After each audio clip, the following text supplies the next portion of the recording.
Cannabis Harm Reduction Screening Guideline. Cannabis use is becoming more common in our society, and as healthcare providers, it's important to stay informed. Understanding the risks, benefits, and responsible use of cannabis is key to guiding patients towards safer consumption. Discussing cannabis with patients can be challenging. The misconceptions surrounding its use, combined with the lack of knowledge and research, can make these conversations feel uncomfortable for many healthcare professionals.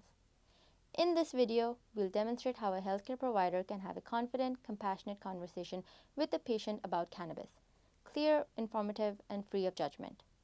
Let's talk about cannabis. We begin by exploring how to have a constructive conversation with an adult patient about cannabis use. To do this, it's essential to first understand the key risks we need to highlight for this demographic. Equally important are the conversation strategies. What should healthcare providers keep in mind to ensure the conversation is open, non-judgmental, and supportive? Let's begin by considering the risks to communicate. Number one being that smoking is the most harmful way to use cannabis as it harms the lungs. Cannabis can impair one's coordination as well. Cannabis use involves mental health risks. It also involves cardiovascular and pulmonary risks. Cannabis can also have possible drug interactions with medications a person might be taking. There are also reproductive risks involved with cannabis use. There are prolonged risks for edibles as well to keep in mind. Now that we've covered the risks, let's shift focus to how we can have these important conversations effectively. Communication is key, and there are several considerations that healthcare providers can keep in mind as they engage with patients in a compassionate and non-judgmental way. Here are some considerations to keep in mind, such as being straightforward, assessing the patient's motivations to use cannabis, assessing their existing knowledge about cannabis use. It's important to combine the communication of risks and harm reduction at the same time. We can try to gently correct misunderstandings that the patient might have about cannabis. Finally, it's important to give the patient validation about their cannabis use. Now let's see how a healthcare provider can apply these strategies in a real conversation. A 27-year-old comes in for a health checkup. During the conversation, they casually mention that they use cannabis recreationally, mostly on weekends. You want to address the topic of cannabis use and highlight its potential impact on driving and the harm to the lungs. Hi Alex, I'd just like to take a moment to talk about your overall health, including any substances that you might be using, such as alcohol or tobacco or cannabis, just so I can get a better idea of you as a whole so I can provide the best care for you.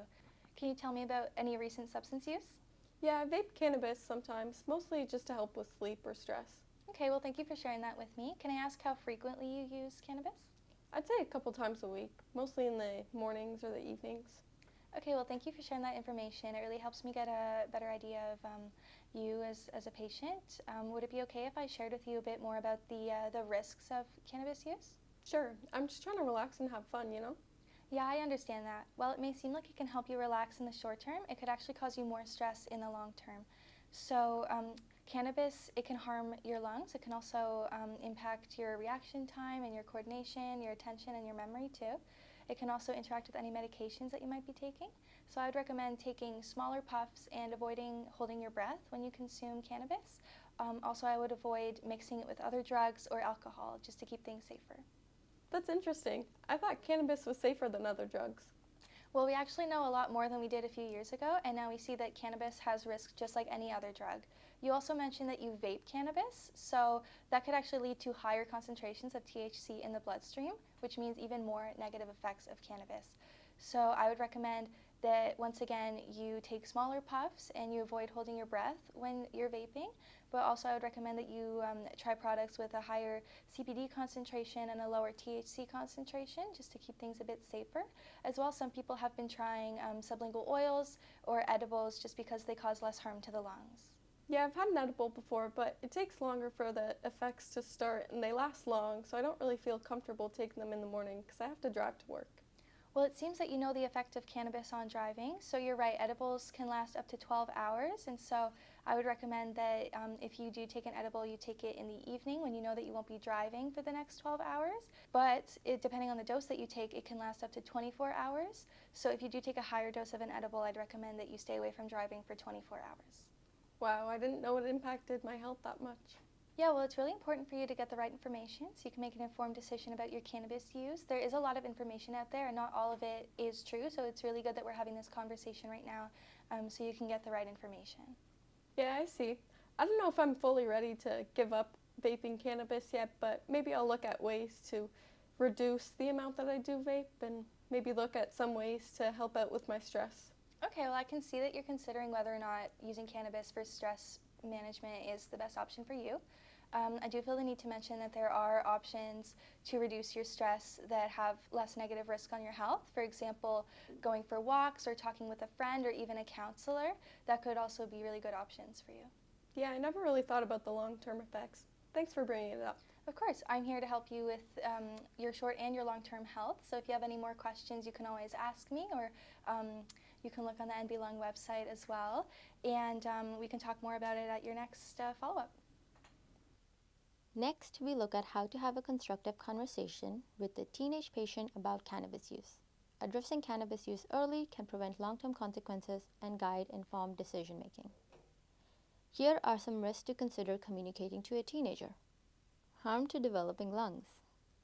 The developing brain is vulnerable to negative effects of cannabis use. Cognitive functioning and development can be impaired. Impairment to driving coordination. Cannabis use can have possible drug interactions with any medication the teenager might be taking. Next, let's consider some conversation considerations when talking to a teenager. Keep the conversation short and sweet. It's also important to communicate to a teenager their rights to confidentiality. Respect no when a teenager does not want to talk about cannabis. Try to convey facts, not emotion. Ask open-ended questions. Be their library to point them to more resources. Now let's see how a healthcare provider can apply these strategies in a real conversation. An 18-year-old comes in for a routine checkup. You try to start a conversation about their cannabis use and about harm reduction. Hi Lily, before we begin, I just want to let you know that anything we'll be saying in this conversation will be confidential, which means that I can't tell anyone, including your parents. Of course, that excludes if I feel that there's an immediate danger, for example, that you might hurt yourself or someone else, but that does not include use of alcohol or drugs or anything like that. So I just want you to know this is a safe space for us today. How does that sound? Yeah, I get it. Thanks for letting me know. Of course. So a lot of people your age are using cannabis. Is that something that you do? Yeah, I usually smoke with my friends on the weekends just to have fun and relax. It's not a big deal. Well, thank you for sharing that information with me. Would it be okay if I shared a bit of information with you about the risks of cannabis and what you might do to reduce those risks? Sure, I guess. Thanks. I'll do my best to keep this short and sweet. So cannabis can harm your lungs. It can also impair your reaction time, your coordination, your attention, your memory as well. It can also interact with any medications that you might be taking. And there's actually a higher risk for your age group because your brain is still developing until your mid-20s. So I think it'd be beneficial to look at doses with less THC, and also a lot of people now are looking at sublingual oils or edibles because they cause less harm to the lungs. I didn't know about those downsides. Thanks for letting me know. That makes a lot of sense. A lot of young people are using cannabis for the same reasons. It's really important for you to get the right information so you can make an informed decision about your cannabis use. If you have any more questions, you can always ask me, or I can direct you to the NB Lung website. They have a lot of really good information on cannabis. As well, you can always look on social media. Yeah, I've never really thought about this before. I'll keep it in mind. Perfect. We can talk about it more at your next checkup. Yeah, sounds good. Okay. Thanks for the talk. Next, we look at how to have a constructive conversation with a pregnant patient about cannabis use. It's important to highlight the potential risks to both the mother and the developing baby. Here are some risks to consider communicating. Cannabis use during pregnancy involves reproductive risks. There are also risks to fetal development. Cannabis conversations can be uncomfortable with other children present. Patients may view cannabis as a safer alternative to prescription drugs. Acknowledge the lack of research on cannabis use during pregnancy. And finally, if the person wishes to continue cannabis use, focus on sharing harm reduction strategies with them. Hi, Allie. I just want to talk about your overall health and any substances that you might be using, just so I can get a better idea of your health during this pregnancy. So have you consumed any substances throughout this pregnancy? Yeah, I smoke here and there just to help with sleep and nausea. It's been hard to relax with everything going on. Okay, well, thank you for being honest. So, how often do you consume cannabis, and what way do you consume it? I smoke it usually in the evenings before I sleep or if I feel nauseous. Okay, so I see that you're using it to help with your pregnancy symptoms. So, can I ask, has it helped with your nausea and your sleep issues? Yeah, it helps with both. I don't feel great, especially with the nausea, so. Okay, well, I can understand that pregnancy is really tough with all the changes your body is going through. I would just like to look at the bigger picture of cannabis use in pregnancy. So, would it be okay if I shared with you some of the risks of cannabis use in pregnancy? Sure, I haven't thought about it too much before. Yeah, so there's actually more research now, and they found that using cannabis during pregnancy can impact the baby's brain development. It can also impact their learning and their attention, and it can even lead to a low birth weight baby. As well, there are more risks to the baby with a higher THC concentration, so I would recommend that you use products with maybe higher CBD and less THC just to keep things safer for you and the baby. Some people use smaller doses or they smoke less frequently, and I also feel the need to mention that cannabis can interact with any medications that you might be taking. But as we don't fully understand the impacts of cannabis during pregnancy, I would really recommend that you stay away from it as much as possible, though I do understand that's not always easy. Yeah, I was just trying to cope with all the discomfort. I understand. We're still learning about the effects of cannabis use in pregnancy and breastfeeding, but there are more safe and less safe ways to consume cannabis. So safer ways would be sublingual oils or sprays and also edibles. Though I feel the need to mention that with edibles, they do last longer.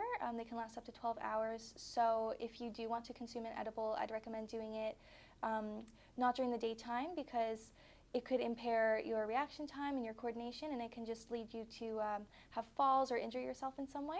It's also important to make sure that if you do consume edibles that you keep them away from children. So you should keep them locked away on a high shelf just to make sure that children can't access it because sometimes edibles can look like candy.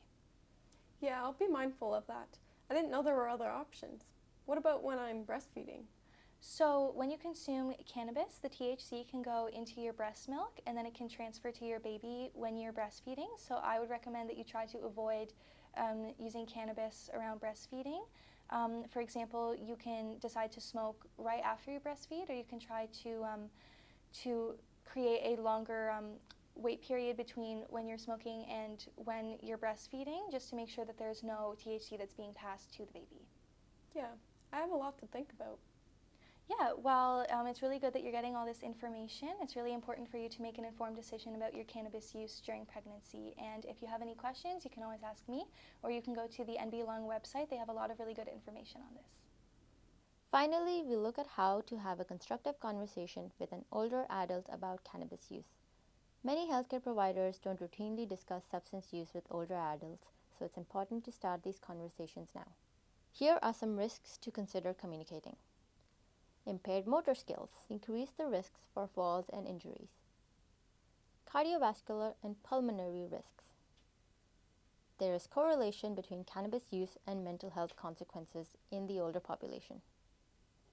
Changes in body fat and muscle mass as one ages may affect how cannabis is processed by the body.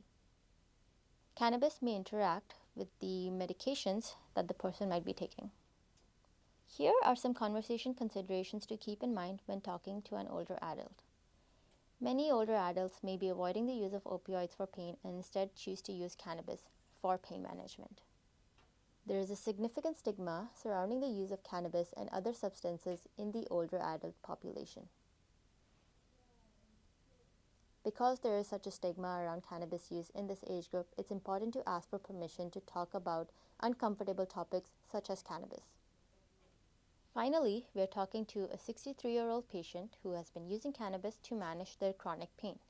As we approach this conversation, it's important to consider their health context, age-related changes, and the potential stigma surrounding cannabis use in their age group. Good morning, Miss Davis. How are you feeling today? I'm doing all right, just a bit sore. You know, the aches and pains of getting older. I understand. It can be challenging as we age. Would it be okay if we talked about any substances that you might be using?